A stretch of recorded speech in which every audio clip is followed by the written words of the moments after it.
Yeah, so hi everyone and welcome. And thank you for taking time out of your day to join us.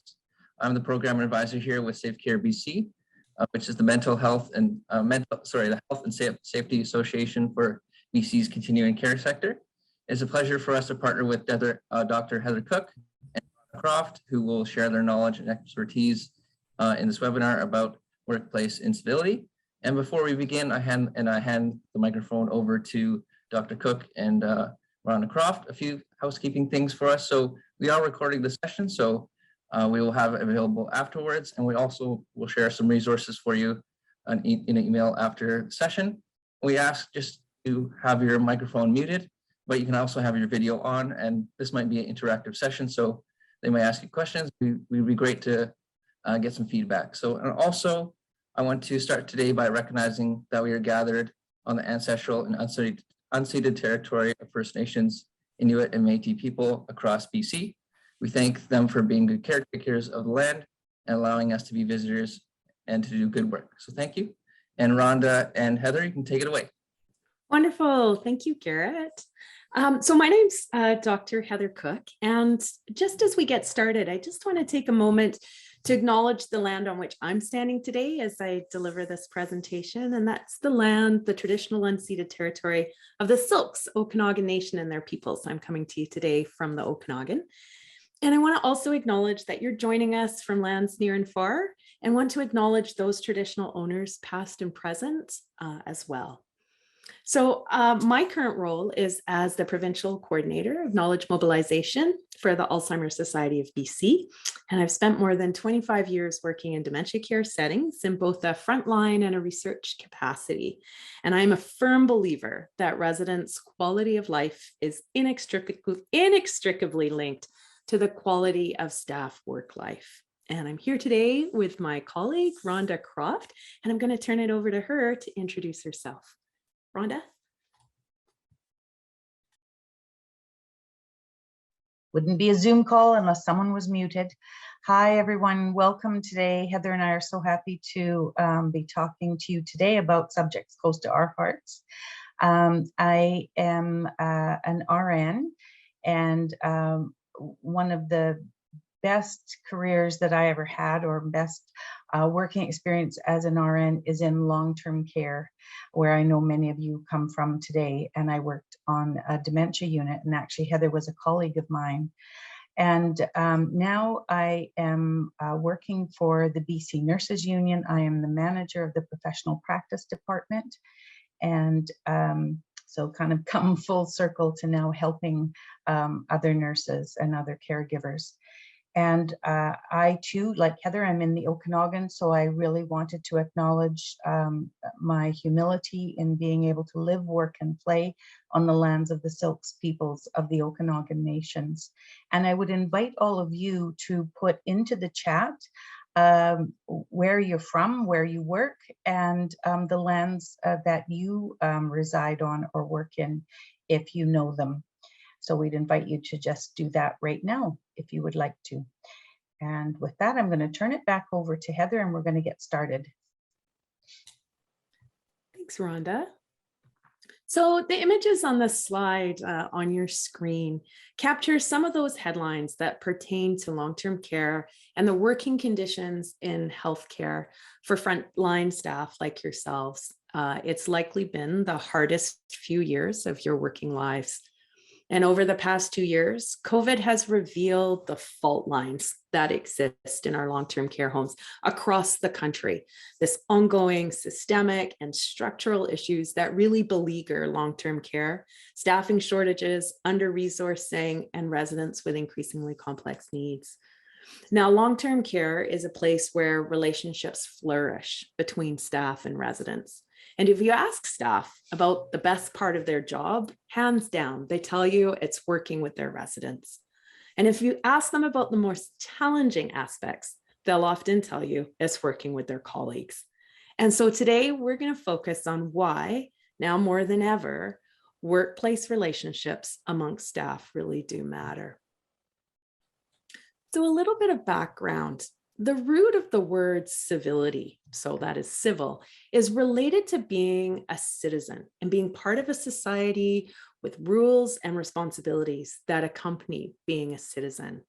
So you're citizens within your employment, in other organizations to which you might belong, and you're citizens in that broader sense as well. Now, Christine Porath, who's an author and an expert on workplace civility, says that we are either lifting people up or we're pushing them down in any interaction that we had. And we've actually included links to her work at the end of the presentation. So the current long-term care workplace includes excessive workloads, limited resources, organizational change, low social support, and high job demands, all of which are associated with strained workplace relationships in other settings. And even pre-COVID, the long-term sector has struggled with an aging workforce, an ongoing shortage of healthcare aides, and retention and turnover issues. And so all of this highlights why we need to talk about and attend to the issues of civility. So what do we mean when we talk about workplace civility? Well, we can say that workplace civility characterizes a work environment where workers are respectful and considerate in their interactions with one another. It's an organization where people treat each other with respect and consideration, where the organization effectively handles conflicts that arise between workers, and where workers from all backgrounds are treated fairly. Now, oftentimes people think that because they're not being rude, that they're being civil. But civility is more than acting neutrally. It requires paying attention to what's going on around us. It requires self-awareness and insight into how we're showing up in the workplace, at home, and in society. So as M.W. Montague says, civility costs nothing and it buys everything. So in contrast, what do we mean when we talk about workplace incivility? Well, a commonly accepted definition is that it refers to these low intensity antisocial behaviors that manifest as rude, insensitive, or disrespectful. And those behaviors are often characterized as disruptive, characterized by an ambiguous intent to harm. This means that it's hard to prove that someone actually sets out to hurt you with the behavior. And incivility includes microaggressions, which is an increasingly used term that describes those everyday slights, indignities, put downs, or insults that people of color, women, LGBTQ+ populations, and others who experience marginalization experience in their day-to-day interactions with well-intentioned people who are unaware of the impact of their words or actions. And so we can think of civility, incivility, and bullying, harassment on a continuum. And incivility is kind of in that middle realm there. It can be very subtle, can be covert, and it's far more commonly experienced than bullying and harassment. Indeed, you may have heard the following phrases. Oh, there's some strong personalities on this unit. Or you'll need to grow a thicker skin if you hope to survive here. Or don't take it personally. That's just Sue. She talks like that to all the new staff. But don't worry, she's retiring in December. So incivility is typically observed in three main forms. The most common is interpersonal or relational incivility. And this would be things like gossiping or talking about others behind their back, forming cliques that include some but not others, not responding to requests for help from your colleagues, ignoring people, particularly new staff or casuals at shift change, not saying hello at the start of a shift, not passing along the key information that might be required to perform a certain care task. And then we also have what's called victimless incivility. And these are the passive aggressive behaviors that occur, kind of like the sign on the microwave here about you're an adult, or your mother doesn't work here, or the health self is on vacation. So the behavior is often anonymous. So leaving a mess in the staff room or at the nursing station, but at the same time, it can be considered uncivil. And so while not directed at any one individual, if left to fester, then the culture of that workplace can become toxic. And we're potentially giving tacit permission to behave badly. Now, sometimes these behaviors don't remain in the workplace. They spill over into our personal lives. And a good example of this would be cyber incivility, which has become much more readily encountered with our 24/7 access to phones and social media. In this instance, incivility follows us home, and it invades that safe space where work or school typically in the past hasn't intruded. And so examples include posts on social media, like, guess who didn't show up for work again, where no one is named, but everyone at the site knows exactly who's being referenced. And it's important to remain cautious about social media. Increasingly, employers are looking at what people post when they're considering new hires, as well as scanning employees' social media accounts. And there's really no such thing as a private group. One screenshot followed by a share can cause a lot of grief. Now, keep in mind that we've likely all witnessed some or more of these behaviors, and we may have even participated in one or more at one time or another, because there's a lot of good people who sometimes do bad things at work. And that's another reason for us to do that self-check. How are we showing up at work? Excuse me. It's important to keep in mind when we're thinking about such behaviors, about how we attribute intent and impact. So for example, research suggests that we have a tendency to judge others by the impact of what they do. So they purposefully left dirty towels in a room, or they purposefully didn't shave a particular resident, while we judge ourselves by the intent of what we do. In other words, I didn't have time to clear those dirty towels, or I didn't have time to shave that resident. Now, while incivility is often subtler and less obvious than bullying or harassment, it can have a similar impact to those more egregious or extreme bullying behaviors. And in many ways, incivility poses a greater threat because those actions become normalized and understood as acceptable conduct. So in many ways, it's like a death by 1,000 cuts. Now, the literature reveals that behaviors have profound and far-reaching negative impacts. And the downside to those microaggressions or the relational aggression is that it's often invisible to those who aren't enmeshed within it. So on the slide, the words in black refer to the visible behaviors. For example, the notion of presenteeism. Those are steps that you might take to avoid the instigator of the incivility while you're at work. But you're nowhere near as productive because you're spending your time dodging the individual who is being uncivil. Strategic avoidance is something that we see playing out for casuals. When offered a shift, the first words out of their mouths are often, who am I working with, or who's working? And that answer then dictates whether or not they pick up the shift. And I just see someone has popped up. Will you be giving us a chance to print out the slides? And yes, we will. I think those will be shared with you afterwards.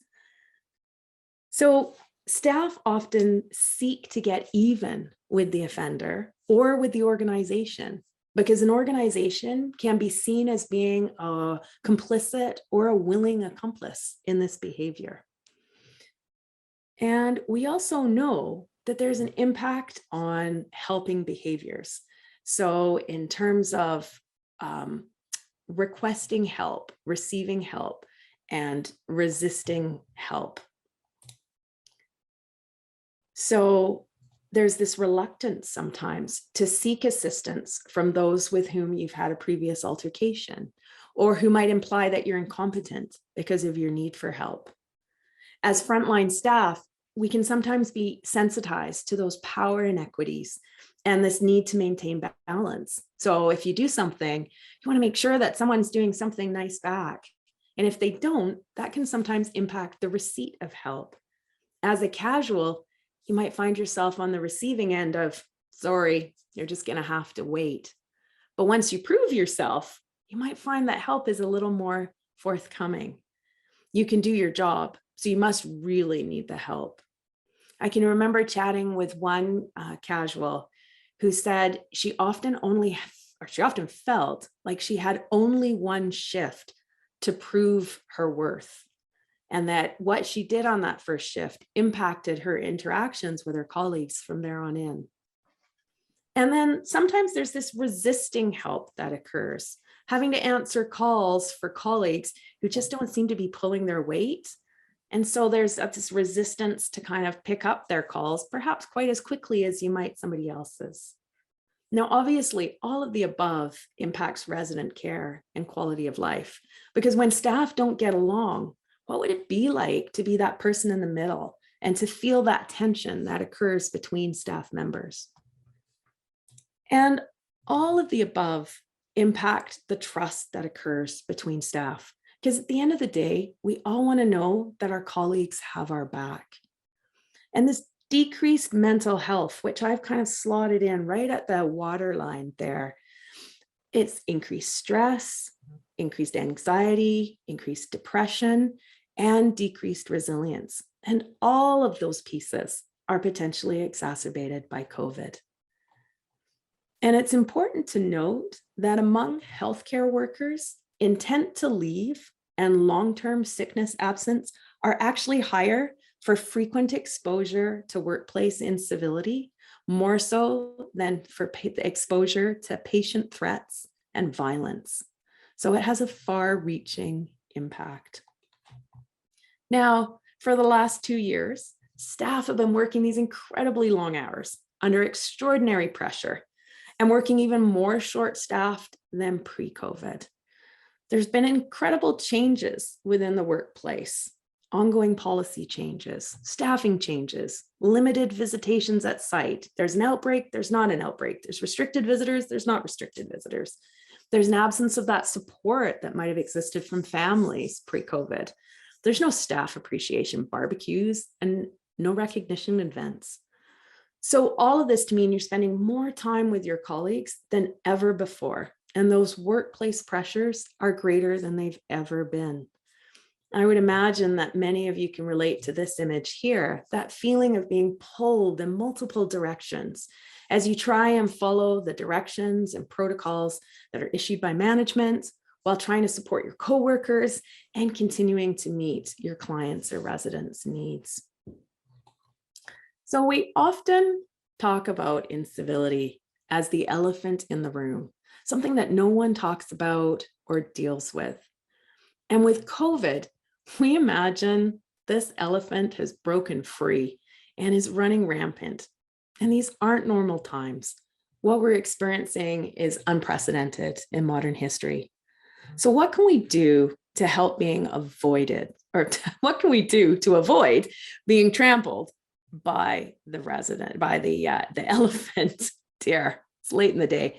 I'm going to turn it over to Rhonda, and she's going to walk us through some of the things that we can do to avoid that elephant. Rhonda? Can you leave the picture? Yep, right there for just 1 second, Heather. Yeah. I'm just going to share with everyone, and this will be a surprise to Heather because we didn't practice this, but I want you to understand how it feels. And I am sure that many of you have been the target of incivility in the workplace. This was a poem that I wrote way back in 2009, a long time before COVID, but it was when I was doing research for my master's on bullying and harassment in the workplace. And this is a short poem. It's called Cause and Effect. I heard you were doing a project about bullying in the workplace, she whispered. Can I tell you my story? Tears welled up. She looked nervous as she scanned the room. She told me how she never knew what to expect when she went to work. You'd think nurses, of all people, would know how to take care of each other, she said fiercely, like she could see her bullies right in front of her and finally had the words to tell them, how much it hurt when they shut her out, undermined her work, played favorites, formed a clique like it was high school all over again, sneered and laughed, rolled their eyes, as though she couldn't see them do it, as though she didn't even matter, as though she wasn't even there. How do you cope? I asked her. She said, oh, I don't work there anymore. It's a pity. I was a good nurse. And I just thought I would share that with you because all of the things that we're talking about today are felt so personally. And what we would like to do now is move to some ways talking about how we can take care of ourselves. And so I'm going to ask Heather to put the slide forward. And I think that this is one of the most important things that you can hear right now. Healthcare in general has profoundly struggled, just like Heather was saying, throughout these last 2+ years. All of you, you've worked through the pandemic, you've struggled, you've worried about bringing COVID home to your families. You saw many of your residents succumb to COVID. You worked shorthanded, you lived through those single site orders, and you experienced an event none of us have ever experienced in our lifetime. And collectively, we've mourned for missed events and milestones, and we wonder what a new normal will bring. And in all of this, you've been there for your colleagues, your residents, and your family. It's more than okay to take care of yourself. In fact, I believe it's imperative. Your responsibility is to take care of yourself. So let's talk a little bit more about that. I have had healthcare workers say to me that they think it's selfish to participate in self-care. But I think that we need to look at it as though it's a basic foundation. We need to be able to do the work that we do, and we need to take care of ourselves to be able to do that. Because many of us who work in healthcare can be absolute martyrs until we can't anymore.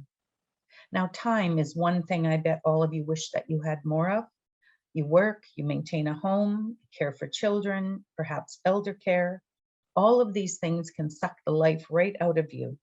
And in all of that, you do need to find time to do things that bring you joy. So a sense of humor can be restorative. And if you don't feel like laughing, just try smiling. I was fascinated by research.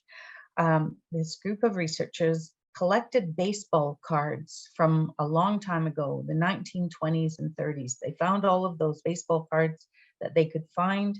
And then what they did was that they measured the width of the smile in the picture on each of those cards. And then they tracked the longevity of the players. And what they found was so interesting. The wider the smile in the picture, the longer the person lived, up to 7 years longer. That's a long time. Additionally, researchers determined that children smile more than 400 times in a day, but only 30% of us adults smile more than 20 times. Where have we lost that ability to smile? Well, life, adulthood, school, jobs, mortgages, childcare, elder care, the list goes on. My grandson is just launched in the world as a young adult at 20 years old, and he experienced some issues with his truck breaking down and having to pay for those costs. And I said, it's hard adulting, isn't it, Kieran? And he said, yeah, it really is. You know, the things that we take for granted.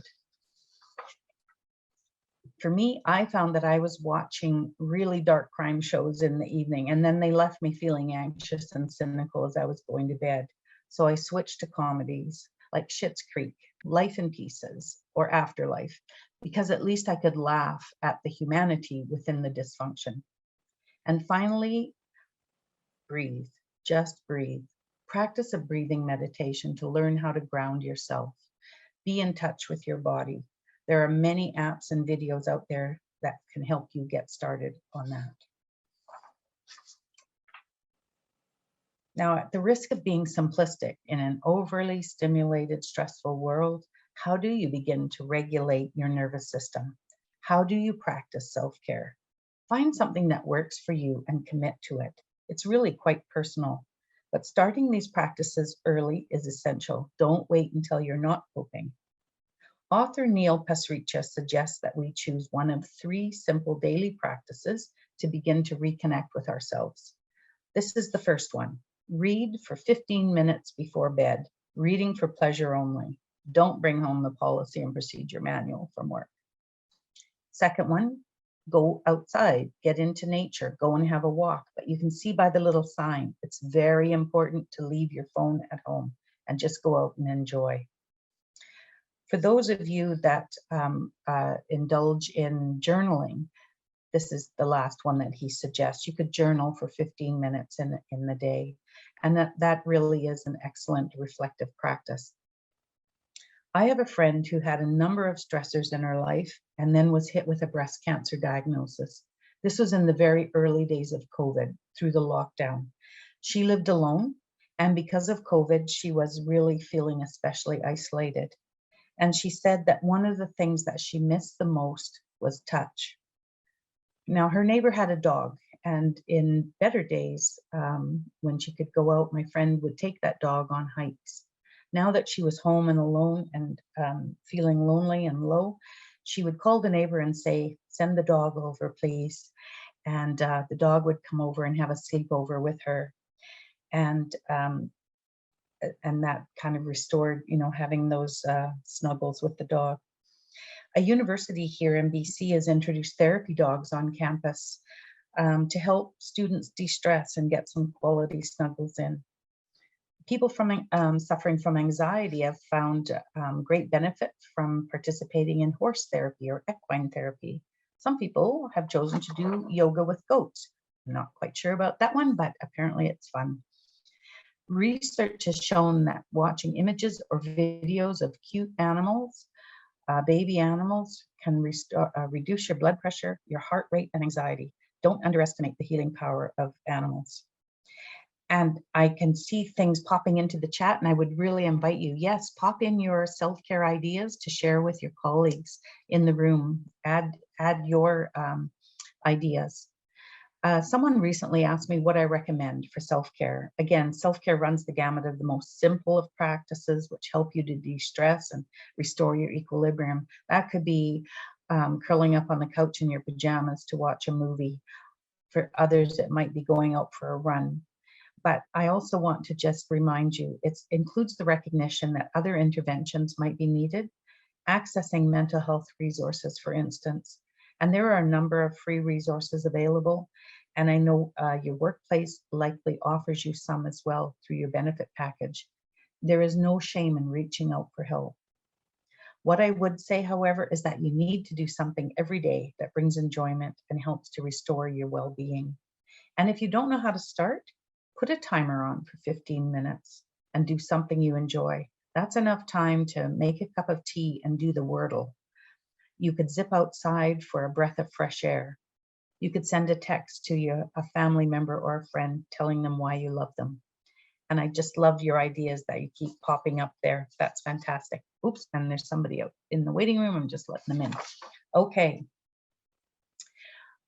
Now, this is another one from Neil Pasricha, and we have his link at the end of the session.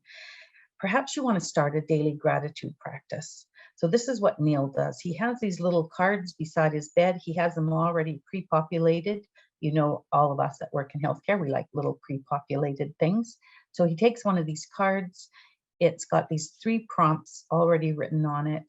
I will let go of, I am thankful for, I will focus on, and he fills them in every morning. Now he saves them as well, because he gets a secondary feeling of well-being going back later and reading them and seeing what he wrote on particular days. By writing them down, you have created an intention, which makes it easier then to follow through. And did you know that it's almost impossible to focus on positive and negative thoughts at the same time?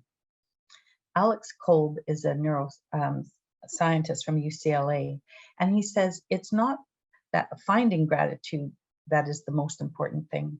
It's remembering to do it in the first place. And that really is true, isn't it, of so many things, like I'm going to start exercising and those kinds of things. But practicing gratitude can really be as simple as that, just starting.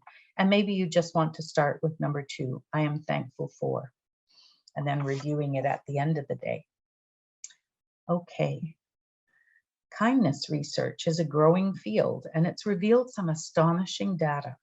Practicing kindness increases your energy, feelings of self-worth, happiness, production of serotonin and oxytocin, the happiness hormones.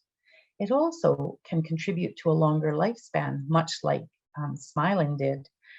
They found that volunteering has a stronger positive effect than exercising 4 times a week or going to church. Kindness decreases pain, stress, anxiety, depression, and lowers your blood pressure. Kindness can be taught or modeled, and best of all, it's contagious. Think of it as weight training for your compassion muscles. Perhaps you start with a note telling someone how much you appreciate them. You can check out The World Needs More Love Letters, and this is from Random Acts of Kindness, and we've got the link for you at the end. I was really taken with the story of Doug Conant. He became the CEO of Campbell Soup a number of years ago, and it was during the time when the company wasn't doing so well. And he writes about going to this one factory, and it looked joyless. It was a big concrete building surrounded by razor wire fence. He said it looked kind of like a prison. He made it his mission to connect with people working in his company every day. He hand wrote about 20 notes a day to his employees, celebrating their successes and contributions. Over 10 years, it was more than 30,000 handwritten notes of encouragement. Some of them were just a small little post-it note, great job today in the presentation, and others were longer letters. Years later, he himself was in a serious car accident, and he was inundated by cards and letters wishing him a full recovery from the people who had worked with him over the years. And as well, during that time, which is kind of interesting to us who work in healthcare, during that time while he was recuperating, he was supported to his recovery by a large team of healthcare providers. And he found that the best providers were those who were fully present and had a spirit of, how can I help? He came to believe that the best professionals were the kindest professionals. A few weeks ago, I was giving this presentation, and at this part, someone put up their hand and blurted out, "That's how I answer the phone on my unit." I pick up the phone and I say, "How can I help?" And I think, wouldn't it be wonderful to be greeted by first a live human and someone who wants to know what you need and is wanting to help you. There are really so many ways to show kindness, from greeting everyone that you encounter with a smile to spontaneous anonymous acts. Being kind actually provides the giver a greater health benefit than the one who receives the kindness. So pay it forward and reap the benefits. Maybe it is really as simple as being kind to one another, seeing each other as humans going through a difficult time. Every single one of us can be a kindness champion. And this is really all about bringing your best civil self to work. This is how we show up in the world. So we've spoken about being intentional and the importance of that, whether it is lifting others up. Remember Christine Porath, we're either lifting people up or we're pushing them down.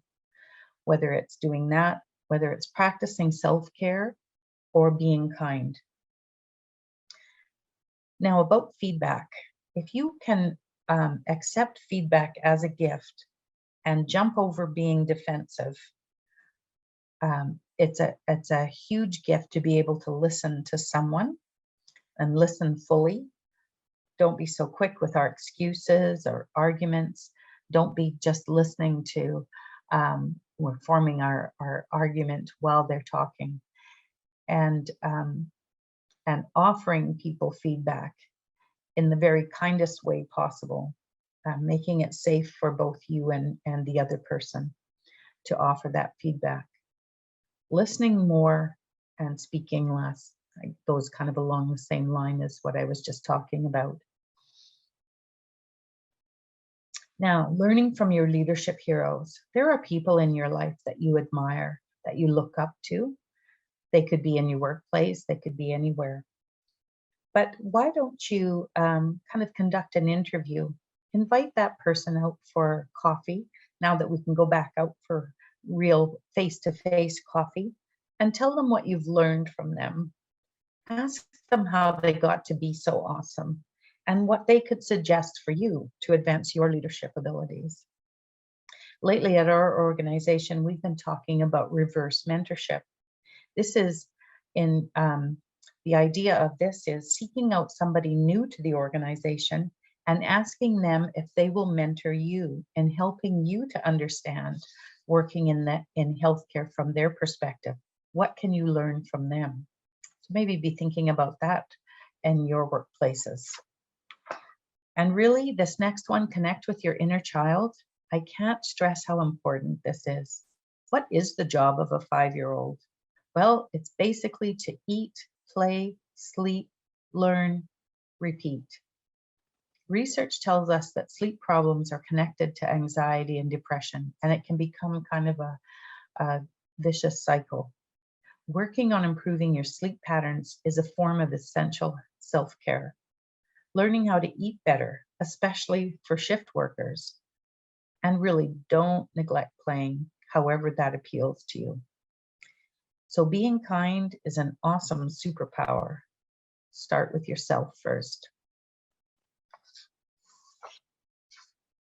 And finally, how can you create this intention for civility and kindness in your workplace? One of the ways that you could do this is to create what's called here norms of civility, or kind of team ways of being with each other. How do you want to work together? This is really just one example, and you can personalize it to the folks that you work with. Everyone should be able to have some input. What you will notice on this little list is that many of these things are basic civility practices. Saying hello, checking in with one another, notice who's being left out, saying please and thank you. And all are intended to keep civility in our minds at all times. Imagine if we were able to achieve these norms. We would recognize when we slipped up and perhaps said or did something unkind. Remember Heather saying there's a lot of good people doing bad things at work. We would rectify it quickly and at the lowest level possible. We could see that someone broke the norms and address it directly in a respectful way without blaming or shaming. We would have teachable moments instead of the need for discipline or behavior management.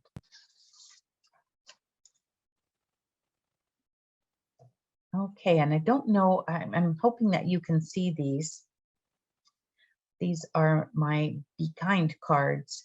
So a colleague and I created these cards from an online business card company.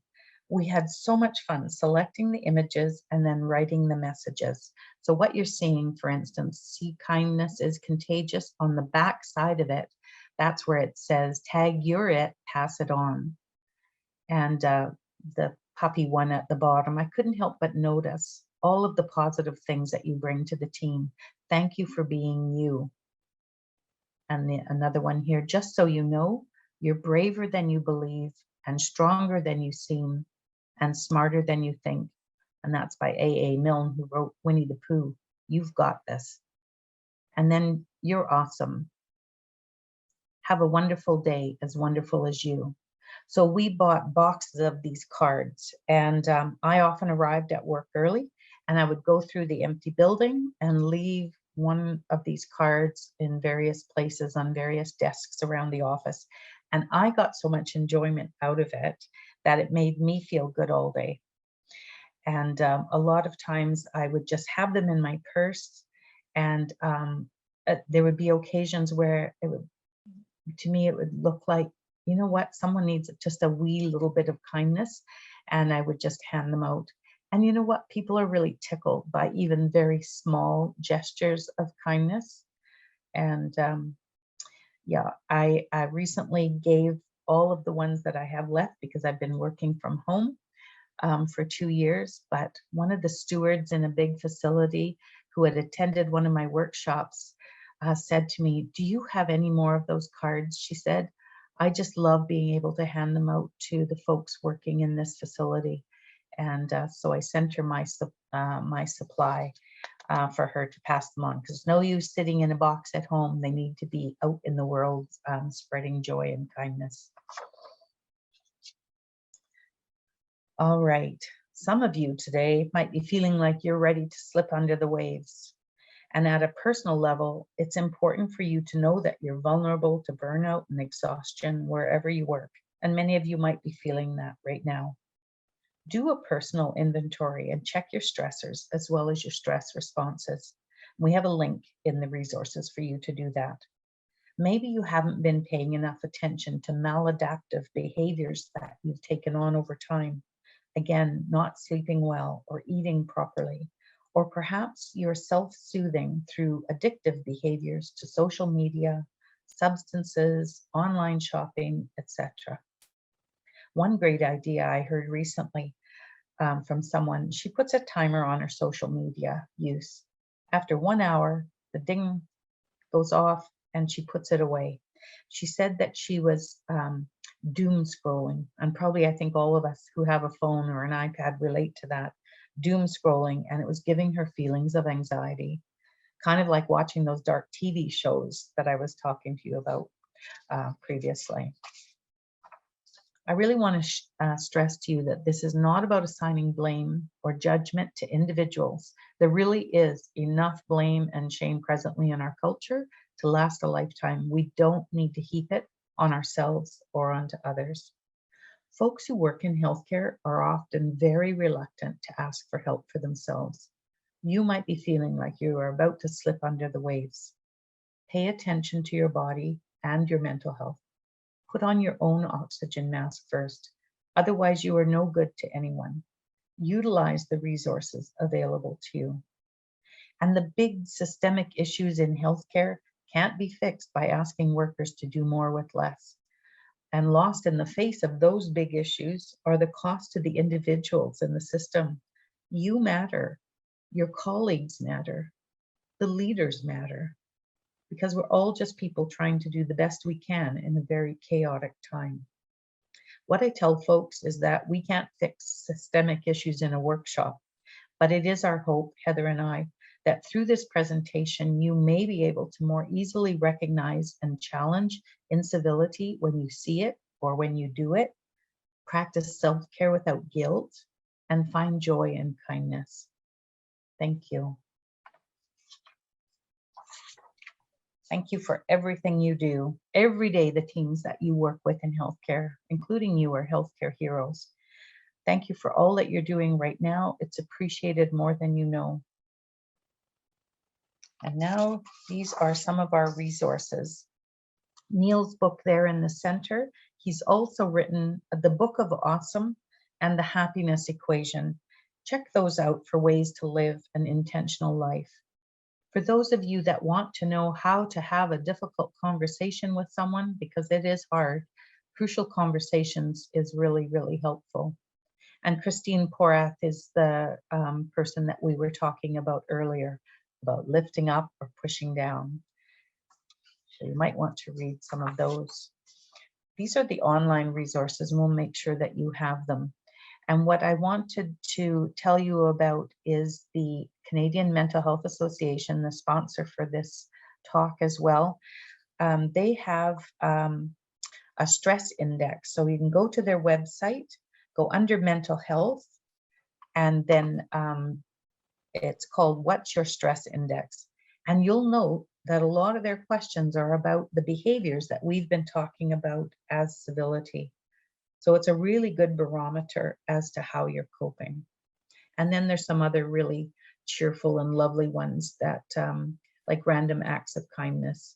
And you can go to YouTube and watch all kinds of heartwarming videos as well.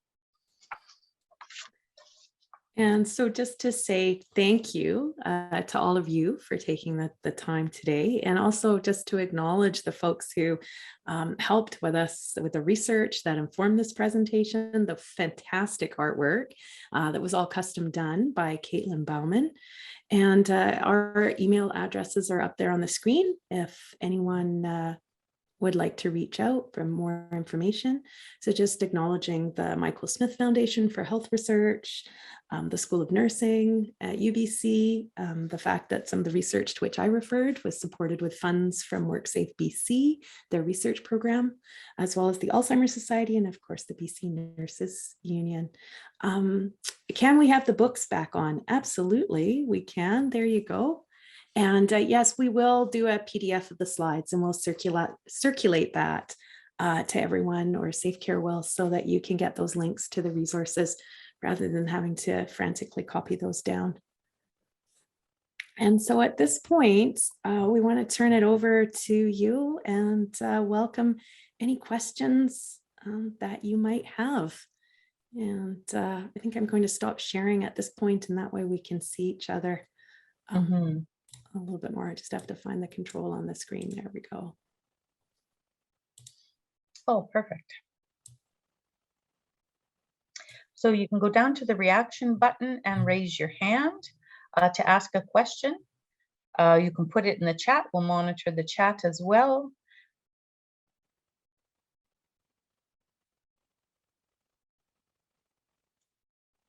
Now, Vanessa, what's the chain of command after experiencing incivility?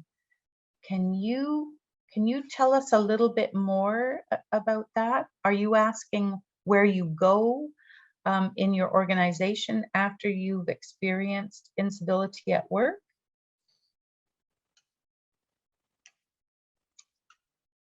Just gonna see if Vanessa, yes. Okay, thanks, Vanessa.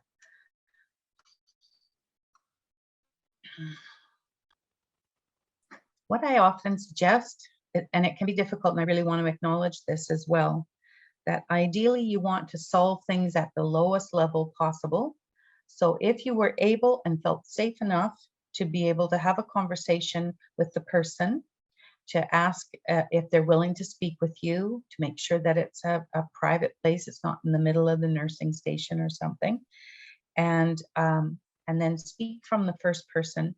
Remember about the impact and the intent.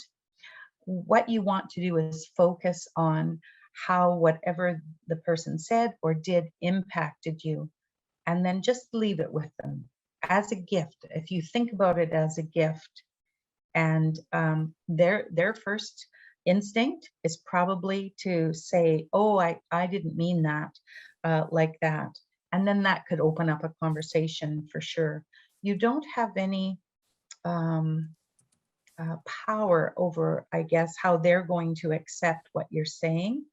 The only person that you have kind of control over is yourself. Now, I also want to say, if that isn't possible because there's a power differential, because this person is perhaps your manager or the nurse in charge or the educator, and you feel like, oh, it's kind of an unlevel playing field, you can speak to someone in your organization in HR and tell them what you've experienced, and tell them what it is that you want. And ideally, it's so that it doesn't happen again, so that it's brought to the person's attention so that it doesn't happen again. So those are a couple of suggestions that I have. Heather, do you have anything to add? No, I think I would follow those same steps, Rhonda, so thanks. Okay, Jason, you have your hand up. Oh, you're on mute. That's it. There you go. What is the early signs of mental health? Can you repeat that, please? What is the early signs of mental health? Of kind of being in distress? Like, in the stress index, all of those questions, again, I'm going to urge all of you to take that, but the one that really struck me is losing your sense of humor. If you find at work that things that you would normally find funny are not anymore, or you're feeling like you might be getting angry more quickly, and those are some signs that you perhaps are not coping very well. And again, really paying attention to sleep, insomnia, poor sleep. Those are also signs that you may be working with a lot of anxiety or depression and need to attend to. Heather. Rhonda, there's a couple of more questions. So Vanessa had a follow-up question to the one that you addressed earlier, saying that's the ideal situation. Absolutely, I would agree. But what about the other end of the spectrum where retaliation can happen, or one's license could be stripped, or lawsuits? Do you have any thoughts around that? Well, Vanessa, that truly is the other end of the spectrum, isn't it? Yes. And I always remember a presentation that we had from a woman in the province who does a lot of workplace mediation. She's the person that you bring in when things have gone so bad that there needs to be an independent investigator to see what's going on in this workplace. And I remember her saying that when things happen, we call it at the dot. At the dot, things need to be dealt with. If they are not dealt with, it goes on and on and on. It's repeated and repeated until at the end you have a train wreck. Sometimes that's what happens because issues like this are not dealt with in the early stages. So yes, really unpleasant situations can build up, and these very bad outcomes can happen. I think that they're probably less common, the super bad outcome, than trying to deal with things more close to the dot than not. I think for all of us, it's about practicing this every day and coming with an intent to, when we go to work, that we're intending to bring our best selves, and that we're willing to, and this is really important, that we're willing to extend grace to one another, because we truly don't know what folks are going through. Now, that's not to say that egregious bad things happen, they do. But if we could solve things, or correct things, or talk openly with each other in a safe way, I think we would prevent a lot of those very bad outcomes from happening. Sorry, Heather, I seem to be monopolizing. No, that's okay. That was a lovely segue into a couple of the other questions than I was going to speak to. So no worries. Although the chat's moving up. So someone has written kind of what are the different ideas for challenging incivility, or how to deal with people who seem to be a favorite. And then someone else has said, has PTSD been identified as a stressor for incivility in the workplace? And absolutely, I think PTSD could certainly be a trigger for incivility, and as a stressor, although I'm not aware of any research specifically on that. But one of the things that I kind of wanted to draw your attention to is so often, and I'm going to use an example from long-term care, but this could really apply to any setting, is when we start, certainly in healthcare, we have our report. And so often, particularly in long-term care, that report starts with the BM list and the bath list. And taking a step back from that, before we launch into that, sort of just having that moment where we check in with everyone who's on shift. It's not a large group of us, it's just a small group. And to say, how's everyone doing today? Where are we at? I have a lovely a colleague of mine who occasionally will start a meeting with, how present do you feel today? And she'll say, how physically present do you feel? but how mentally present do you feel? And I always find that question so interesting because people will say things like, I'm about 70% present today mentally because you know what, it's the end of the month and I'm moving and I've got all of these things going on and I'm doing my best to be in the moment, but it's just not really working all that well. Or, you might have a colleague in report who says, you know what, I was up all night with a teething toddler. I am not at my best today.